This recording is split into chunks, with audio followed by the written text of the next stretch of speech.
Assalamualaikum warahmatullahi wabarakatuh. Selamat pagi. Hari ini kita akan mempelajari tema 3, tokoh dan penemuan, subtema 1, penemu yang mengubah dunia. Nah, di tema 3 ini kita akan berkenalan dengan para tokoh dunia yang sudah berjasa menghasilkan penemuan-penemuan di berbagai bidang yang bermanfaat dalam kehidupan kita sehari-hari. Dan hari ini kita masuk ke pembelajaran 1 di muatan bahasa Indonesia. Sebenarnya ada muatan pelajaran lainnya, tapi kita hari ini akan fokus untuk muatan bahasa Indonesia. Tujuan pembelajarannya, nah kita ambil yang poin pertama saja untuk bahasa Indonesia. Dengan membaca, siswa mampu menyebutkan, waduh ini garisnya agak abstrak ya, jadi fokus ke lingkaran yang tidak lingkaran merah ini, yaitu dengan kegiatan membaca, siswa mampu menyebutkan informasi penting dari teks eksplanasi yang dibaca tentang penemu yang mengubah dunia dengan mandiri. Nah, di sini bisa kita garis bawahi bahwa kegiatan yang difokuskan itu adalah membaca. Nah, untuk anak-anak ibu yang sudah di kelas 6, ini sudah memasuki tahap membaca yang lebih tinggi. Nah, namanya membaca dalam hati. Nah, gunanya membaca dalam hati adalah untuk bisa mengambil informasi dari bacaan. Kalau di kelas rendah, kelas 1, 2, 3 itu masih membaca nyaring. Nah, di kelas yang lebih tinggi ditambahkan lagi dengan kemampuan membaca dalam hati. Lalu dengan membaca ini mampu menyebutkan informasi penting. Nah, jadi tidak sekedar hanya mengucapkan huruf, mengucapkan kata, tapi juga bisa memahami isi bacaan sehingga tahu, oh ini yang penting dari bacaan ini. Informasi penting ini dari teks eksplanasi. Nah, ini adalah jenis teks yang akan kita pelajari di tema 3 tentang penemu yang mengubah dunia dengan mandiri. Jadi membacanya secara mandiri. Untuk tujuan pembelajaran yang kedua dan ketiga akan Nah, tadi disebutkan tentang teks eksplanasi. Apakah yang dimaksud dengan teks eksplanasi? Teks eksplanasi adalah teks yang dibuat untuk menjelaskan proses terjadinya suatu fenomena atau peristiwa, baik fenomena alam maupun sosial secara ilmiah. Jadi ini teks yang menjelaskan. Menjelaskan apa? Menjelaskan suatu fenomena atau peristiwa. Nah, di sini ada dua jenis fenomena yang disebutkan. Fenomena alam maupun fenomena sosial dan secara ilmiah atau artinya keilmuan. Jadi tidak dibuat berdasarkan karangan. Kalau karangan nanti masuknya ke teks naratif, narasi. Kalau di teks eksponasi harus berdasarkan keilmuan, benar-benar terjadi, tidak boleh sifatnya hayalan. Atau bisa juga diartikan dengan teks yang berisi tentang proses mengapa dan bagaimana kejadian-kejadian alam. Nah, di sini diuraikan lebih banyak, tidak hanya tentang alam, sosial, tapi juga tentang ilmu pengetahuan, budaya, dan lainnya.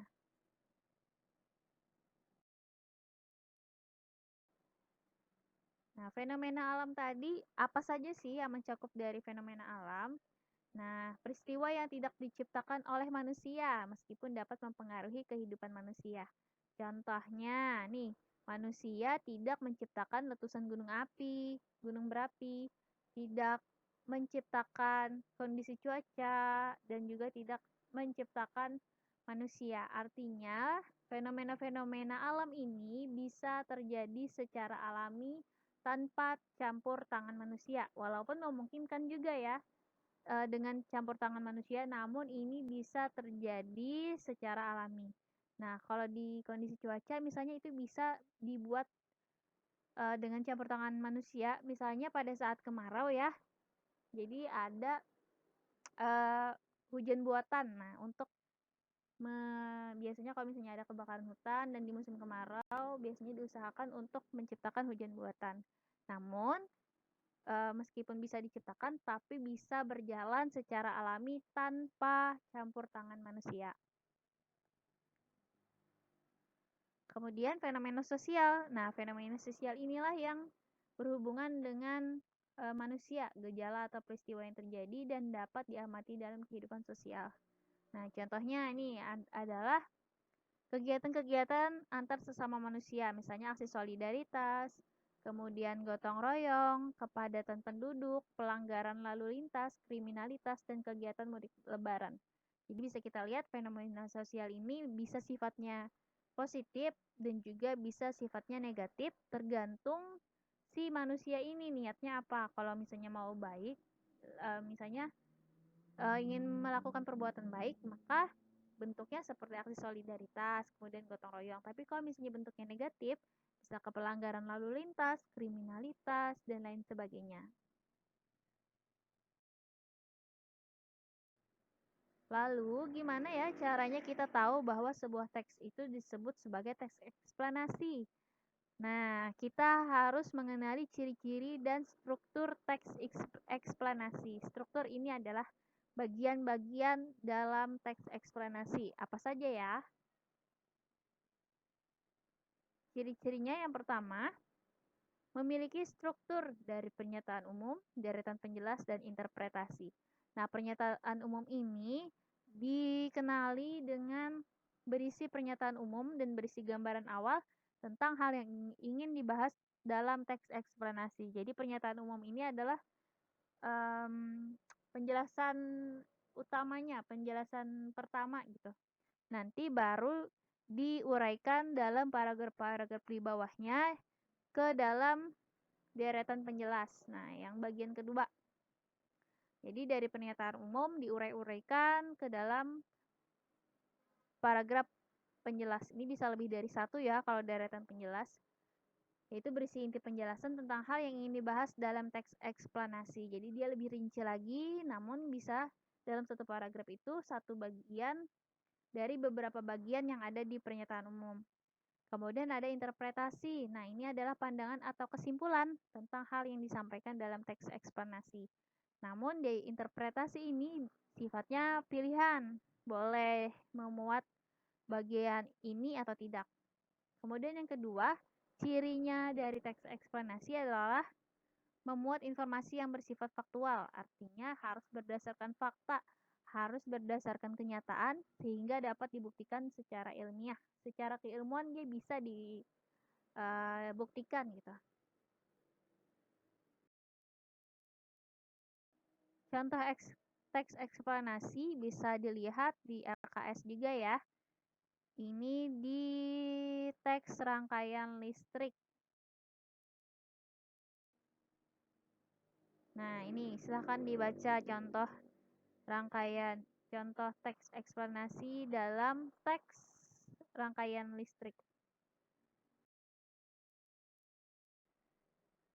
Nah, dari bacaan tadi,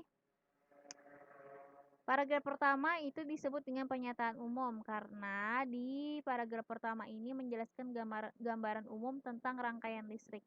Kemudian di paragraf-paragraf selanjutnya itu disebut dengan deretan penjelas karena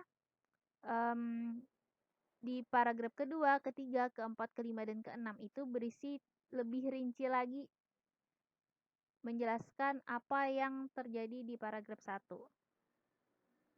Kemudian ada interpretasi. Nah, di interpretasi tadi di paragraf terakhir.